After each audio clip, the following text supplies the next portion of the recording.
yang terdapat di dalam Sahih Hakim. Di sana dikatakan bahwasanya Rajabun mudhar baina Jumadil Akhir wa Sya'ban wa thalathun mutawalliyat, yaitu yang dimaksud dengan bulan haram itu adalah bulan Rajab yang mudhar, yang terhimpit antara Jumadil Akhir dan Sya'ban. Wa thalathu mutawalliyat, dan kemudian 3 bulan yang berturut-turut, yaitu Dzulqa'dah, Dzulhijjah, dan Muharram. Nah, 4 bulan inilah kaum muslimin yang dirahmati Allah yang merupakan ataupun disebut dengan bulan haram.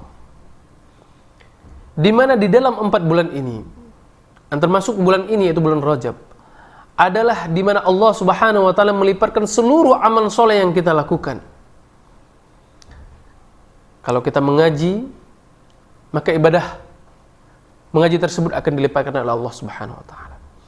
Begitu pula bersedekah, berzikir, bersolawat kepada Nabi sallallahu alaihi wasallam, mengerjakan amalan soleh yang lainnya, Allah Subhanahu wa taala akan lipatkan pahalanya di bulan haram ini.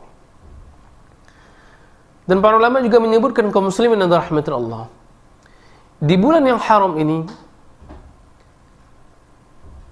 ketika Allah Subhanahu wa taala melipat gandakan amal soleh seorang hamba, maka di bulan haram ini pula Allah Subhanahu wa taala melipat gandakan amalan kejelekan yang dilakukan oleh seorang hamba. Kalau ada di antara kita yang bermaksiat di bulan haram ini, maka Allah juga akan melipat gandakan kejelekan kita. Kita berghibah, berjudi, bermaksiat, berzina dan segala macamnya, maka Allah Subhanahu wa taala akan lipat gandakan pula dosa-dosa yang kita lakukan di 4 bulan haram ini.